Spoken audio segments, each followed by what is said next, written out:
Hi friends, మెగాభిమానులు ఎంతో ఆసక్తిగా ఎదురు చూస్తున్నటువంటి సినిమా గేమ్ చేంజర్ జనవరి 10న తెలుగు, తమిళ, హిందీ భాషల్లో రిలీజ్ కాబోతుంది. దీనికి సంబంధించిన ఏర్పాట్లన్నీ పూర్తయిపోయింది. దాదాపు 4 ఏళ్ల తర్వాత గ్లోబల్ స్టార్ రామ్ చరణ్ హీరోగా నటించిన చిత్రమే గేమ్ చేంజర్. అలాగే డైరెక్టర్ శంకర్ తెలుగులో డైరెక్ట్ చేసినటువంటి తొలి స్ట్రైట్ తెలుగు మూవీ ఆయనకి ఇది.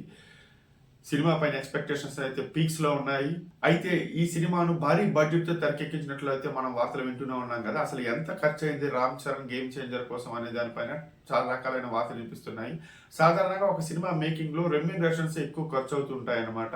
కానీ గేమ్ చేంజర్ విషయానికి వస్తే రెమ్యూనరేషన్స్ విషయంలో అటు డైరెక్టర్ కానీ ఇటు హీరో కానీ సడలింపులు కాస్త ప్రొడ్యూసర్స్ క్షేమాన్ని దృష్టిలో ఉంచుకొని వ్యవహరించినారనేసి ఒక వార్తలు అయితే నెట్టింట వైరల్ అవుతుంది. ఇంతకీ director Shankar, hero Ram Charan producer benefit కోసం ఏం చేశారనే వివరాల్లోకి వెళ్తే వాళ్ళు రెమ్యూనరేషన్ తగ్గించుకున్నారనేసి అంటున్నారు అందరూ. సాధారణంగా 70 కోట్లకు పైగా తీసుకునేటువంటి శంకర్ మొత్తం ఈ దాదాపు సినిమా ఈ 4 ఏళ్ల పీరియడ్ కలిపేసి 65 కోట్లు మాత్రమే తీసుకున్నారని సమాచారం. అలాగే ఇంకా రామ్ చరణ్ విషయానికి వస్తే అందరూ హీరోలు ఆయన తోటి హీరోలందరూ 100 కోట్లు, 150 కోట్లు, 200 కోట్లు ఇలాంటి రెమ్యూనరేషన్ తీసుకుంటుంటే ఆయన మాత్రం సినిమా మొత్తం పూర్తయ్యే వరకు వెయిట్ చేసి పరిస్థితిని అంచనా వేసుకుని కేవలం 35 కోట్లు మాత్రమే రెమ్యూనరేషన్ ఛార్జ్ చేసినట్లయితే వార్తలు వినిపిస్తున్నాయి.